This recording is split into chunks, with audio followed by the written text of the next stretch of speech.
find people that you really trust and partner with them. I mean, it's crazy what you can do with other people compared to what you can do alone. It doesn't matter how smart you are or think you are, right? And Mm. I was so reluctant in the beginning to get on board with an investor and to partner, but taking his money and also having him as a permanent consultant to the company and getting his whole life's worth of expertise has just been invaluable.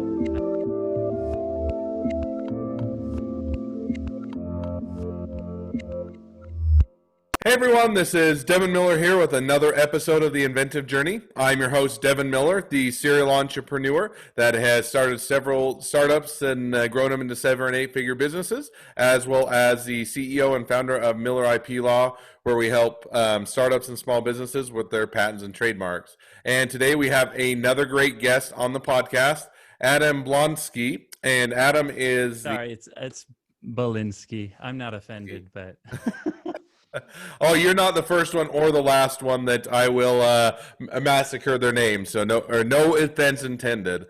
But Adam, if you're to give a quick intro, so Adam graduated from law school, and during law school, prior to graduating, had a unconventional way of doing some studying, and after graduating, spent some time as an attorney, and on the side started to build up a system or a product to use what he learned in law school of how to do the unconventional studying. After a period of time, decided to now hit it full time and go after it with more of a vengeance, and he'll share a little bit more about that. So with that as an introduction, welcome to the podcast, Adam.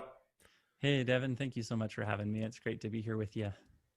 So tell us a little bit about maybe your journey, and you started in law school and how it got started for you and how you ended up to where you're at today.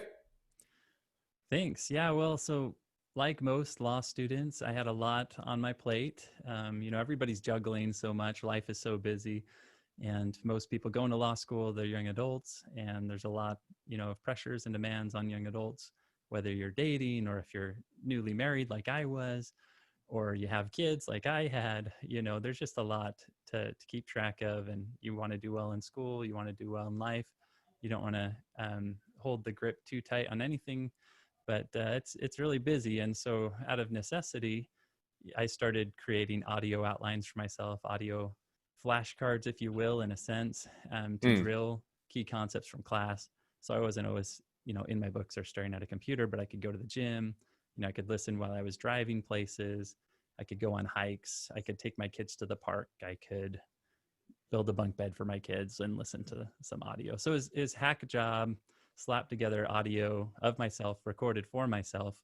And I found it to be super effective. I don't have an amazing memory just naturally. I have a pretty good memory though, but the audio was super beneficial. And even though, I had made it for myself, some of my friends wanted it, and I shared it with them, and they liked it, and Mm. so that was some positive feedback and good to see. So you go through law school, you say, okay, the conventional making kind of almost whether it's outlines or flip charts or flip cards or whatnot, saying, hey, that's not how I don't like to sit, just don't want to go through all those. I'd like to be up, be a bit more active, and do all that. So you decide to go through law school, doing your own thing. Now you graduate, and if I remember, if we talked right, you did go and work as what would be a quote unquote typical attorney. So how did that transition, and then what took place, and I guess what type of law did you go into? So I was a semi-typical attorney, I guess, because I went and practiced law, got my law license, took the bar, all that. But even though I had an offer to go work with a firm full time, and I had interned with a bunch of firms and in-house in a variety of places where I really enjoyed all those experiences, and I got a lot from all of them. I ended up just hanging up my own shingle, as audacious and crazy as that is. I just decided to do my own practice. I hedged my bets a little bit in that I was doing contract work for the few of the firms that I had established relationships with. And so, I had some pretty reliable income through them, though I wasn't getting, the same kind of attorney Mm. hourly rates, but it was a good balance. And then I started taking some of my own clients too. And I was able to, do that while I was starting Crescendo, and Mm, the way it worked out to just squeak by financially in our family. I'd work 10, 15, sometimes 20 hours a week doing law practice, and then I'd use the other time to start working on a beta product for Crescendo. mm, And yeah, I thought it was really good. And the type of law I was practicing really helped with Crescendo because it was generally business law, creating operating agreements, filing for people's trademarks, writing privacy policies, writing contracts, independent contractor agreements, writing, um, just the variety of things that you need for companies and small companies. And so I'd write something for clients, and then I'd turn mm, around and go, hey, we could use the terms of use for Crescendo. Let's massage that a little bit, and boom, we got one. And so it was this really kind of harmonious thing where, you know, uh, and it went both ways too, because a lot of the clients I had, they're small businesses. And mm, to be a small business person myself, an entrepreneur, I felt like I could understand them, their business needs, their concerns a little bit better. And mm. so it was this very symbiotic thing. So you did that. So first question, I'm going to back up just a little bit in your story. So what made you decide to go private practice as opposed, do solo practice or your own thing as opposed to go work for a firm? Was it, hey, I graduated at the wrong time and nobody was hiring, which is when I went into law school, the people a couple of years ahead of me, they came out in 2009, 2010, and the law industry was getting hit hard with the depression there. And so they didn't have a lot of jobs. And some of them hung up their own shingles. Other times it's, hey, I just really want to do my own thing. I want to have my own direction. So kind of before diving into all the crescendo, how did you decide to do your own private practice?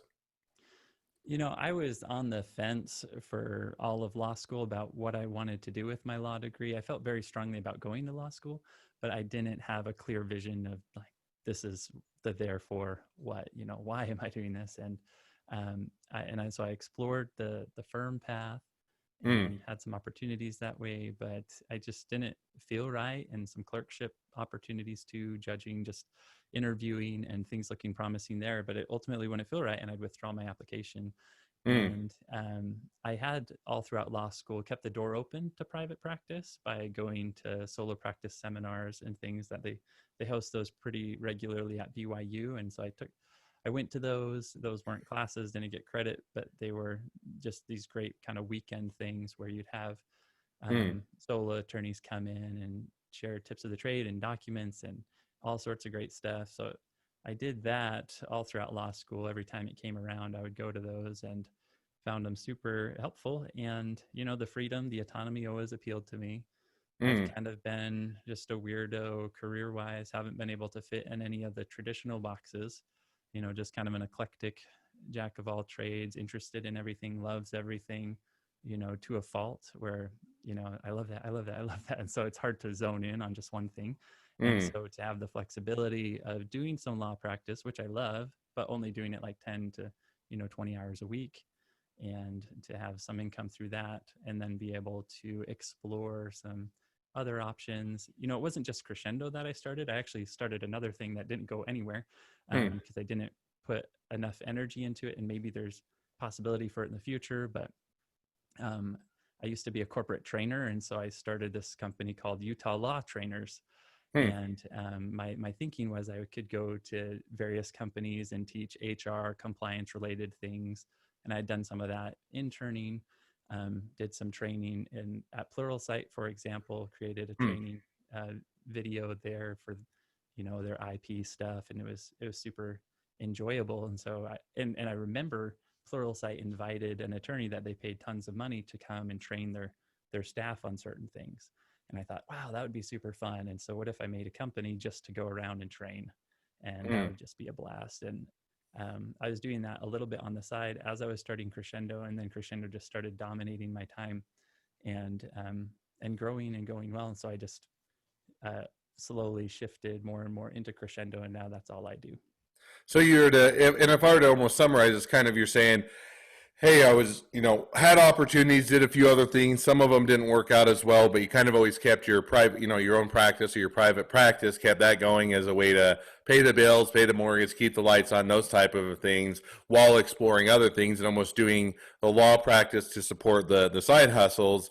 And then how did you kind of get to the point as you're doing Crescendo along with your private practice to figure out when do I make the leap or when do I jump over from doing the law practice to focusing on Crescendo? Was it a, hey, the bottom fell out and the law practice went away and I didn't have any other choice? Or was it, hey, we were having so much success with Crescendo, I just couldn't, put it or do it as a side hustle?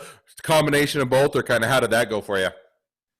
So it was actually really weird in how it played out because, I'm doing the law practice thing, I'm starting Crescendo, and we just released like one beta subject. There's the professional responsibility or ethics portion of Mm, your licensure as an attorney. And so we just, I just worked on that content and pushed that out to just see. And I think we had like 30 people use it the first time in August of 2017. And that was just through me spamming people that I knew were going to law school and just like begging them, like, please try my stuff. And, mm, 1 in 3 or 1 in 4 of those actually tried it a little bit and then gave me some feedback. And some of the feedback was really positive. The most positive feedback we got was from this really generous fellow that I had never met prior to that, but I made a point of meeting him after because what he did was so impactful for me and my company. But he had been putting off studying for the MPRE.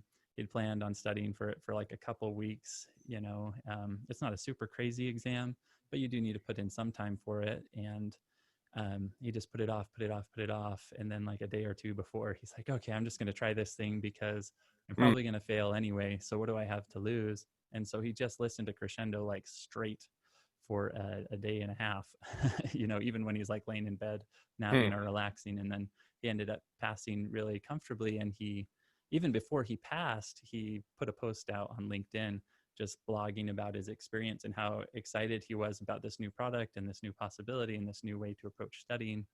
And then when he got his results back and he found out he had passed, a little while later he did a mm, follow-up post. Anyway, so those posts created some credibility and interest in the company. And then mm, there was the Daily Herald in Utah, just a small local paper, did a little spot on us, even though we had like zero revenue at that point. So it's pretty remarkable that they, covered us. But one of the clients, and this is where the weird part comes in. So all that's not particularly surprising or weird, I guess. mm, But the weird thing is the client, my primary client, had his hand in a bunch of different companies. And so I was working with him on a bunch of different legal documents and just doing any projects that he had. And when we'd have our client meetings, they would inevitably turn to, hey, like I've heard about Crescendo. I think it's super interesting and cool what you're doing. Like, what can I do to get into that? How can I become a part of that? mm, Do you want some money? And I would say, oh, no, I was thinking I can just do this on my own. It's no big deal. I don't mm, need money, and I kind of like my freedom and having mm, all the control of the company. But yeah, every time we met, it would come up and he'd push a little bit harder and say, I think it's really cool. Like basically name your price. I want some of Crescendo. And, um, and eventually I started opening my mind to that idea.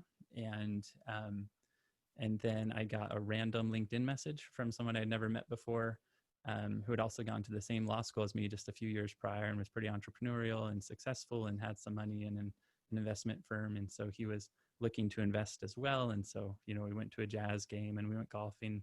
And I really like him. We're still friends, but I ultimately ended up just going with the client that I had at the time. mm, I'd known him a little bit longer, just a longer friendship. He actually was, and this is another wrinkle to all of it.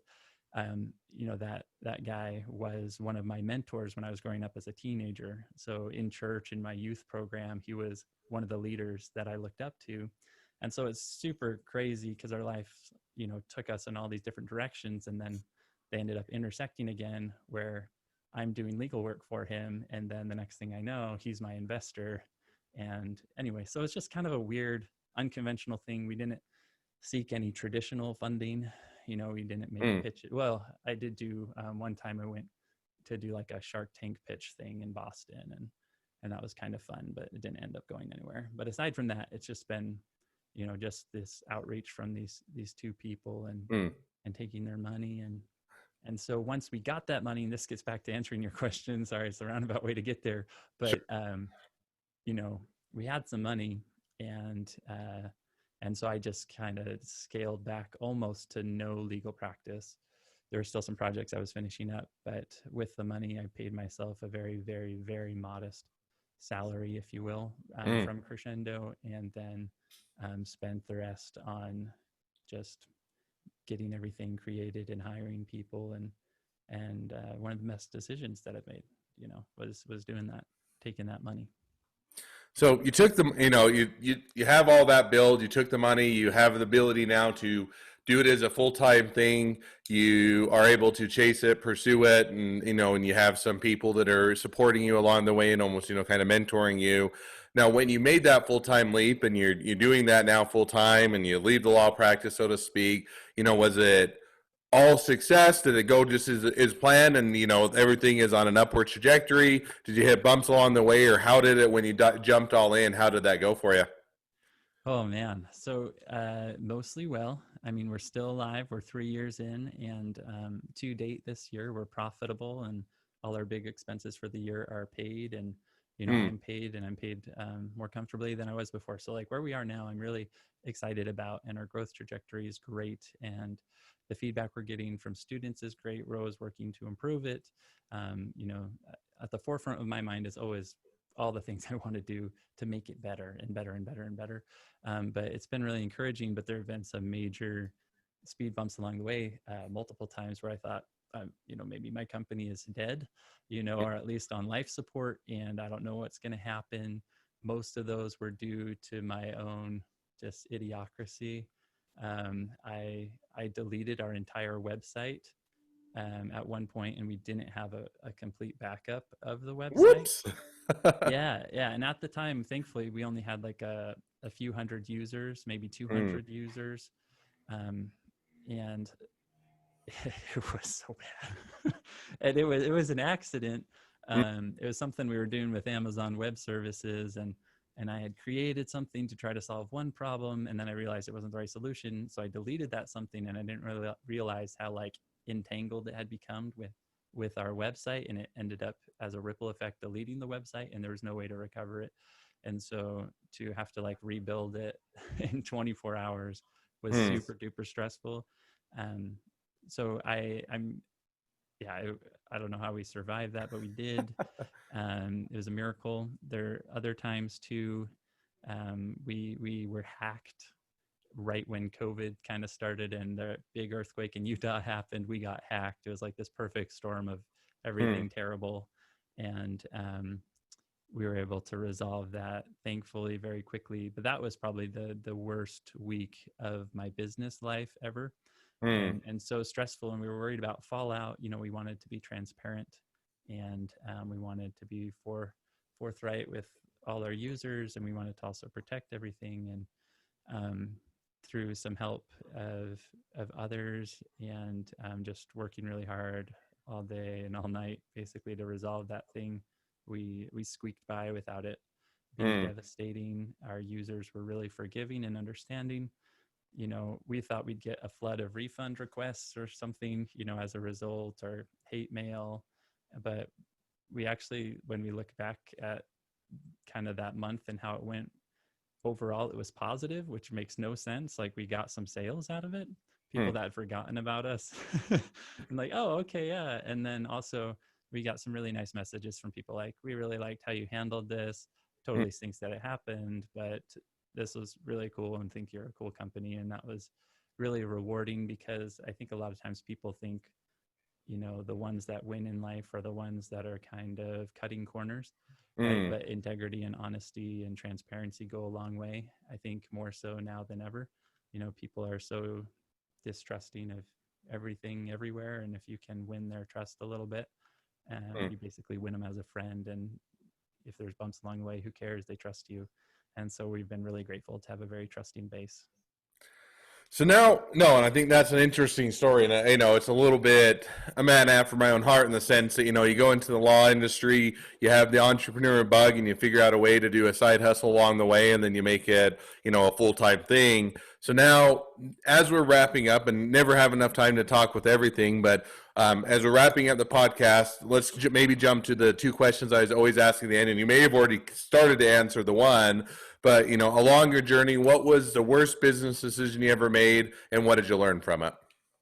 So I'd say the worst business decision would have to be just being afraid, fearing. And I know that it doesn't sound like a decision. Usually we think of like a decision as just like a finite Mm, thing that we did, but I think fear is a choice, and we wake up every day and we choose to live by it or not.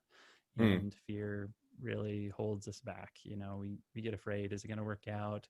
I'm taking some risks here. I need to support my family. My wife isn't working. I've got 3 kids, 4 kids now. mm, And yeah, so there's a lot of fear that can hold you back, and you move forward, you're going to make mistakes. There will be setbacks, and maybe at the end, everything will crash and burn.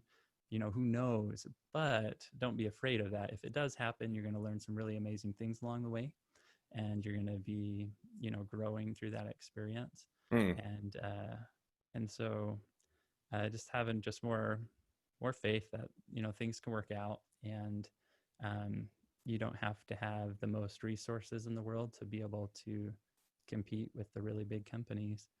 mm, And I think a lot of us attorneys in particular, fresh out of law school, have something called imposter syndrome, where mm, you just feel like, uh, like I'm just kind of sliding by under the radar, but I'm not really qualified to do this. Like, am I going to malpractice? Am I going to do a good enough job? I don't know. We just, for whatever reason, we come out of law school typically very shaken in our confidence, mm, and to just believe like, no, you got this. You work hard, you try best, you're your best, and you be honest. If you made it through law school and you passed the bar, you've got a good head on your shoulder. So uh, other people, they may have more experience, but you can make that up in hustle and in grit. And so that would be my one thing, is just overcoming fear, that choice. mm. No, I think that makes complete sense. So now we're going to jump to the second question I always ask, which is, now if you're talking, and it kind of dovetails on what you did, but if you're talking to someone that's just getting into startups or small businesses, what would be the one piece of advice you'd give them? I would say find people that you really trust and partner with them. I mean, it's crazy what you can do with other people compared to what you can do alone. It doesn't matter how smart you are or think you are, right? And Mm, I was so reluctant in the beginning to get on board with an investor and to partner, but taking his money and also having him as a permanent consultant to the company and getting his whole life's worth of expertise has just been invaluable. It took me months and months to create our first beta course. And then, we had grown over 13 times in our content in just mm, a few short months after we got some money. And yeah, I got rid of some equity in the company. But the value of the company grew so much, and more important than that to me is just my relationships with people and how those have grown. And so trusting other people, involving other people, not being too controlling. And mm, this is something I continually have to work on, because I can micromanage if I'm not careful. And so to just kind of say, if somebody's going to do it a little bit different than me, that's okay, and it doesn't have to be perfect in my eyes to still be good and valuable. And mm, so to give people some flexibility to grow and learn and contribute. But the real key thing is that they've got to be trustworthy. You've got to trust them. They've got to trust you. You got to kind of have that friendship. But if you got that, I mean, you can do incredible things together. All right. Well, I like both the mistake you learned and also the advice you give. Was as people are wanting to reach out to you, whether it's they want to use Gersendo, they want to learn more about you, they want to be an investor, they want to be an employee, they want to be your friend, any or all of the above, what's the best way to connect up with you? I'd say if you've never interacted with me before, just LinkedIn's a good one, since it kind of throws everything in that networking bucket. And Mm. um, but if we've crossed paths at some point in life, I mean, you can email me or anything like that. Don't be afraid, even if we just saw each other once. So All right.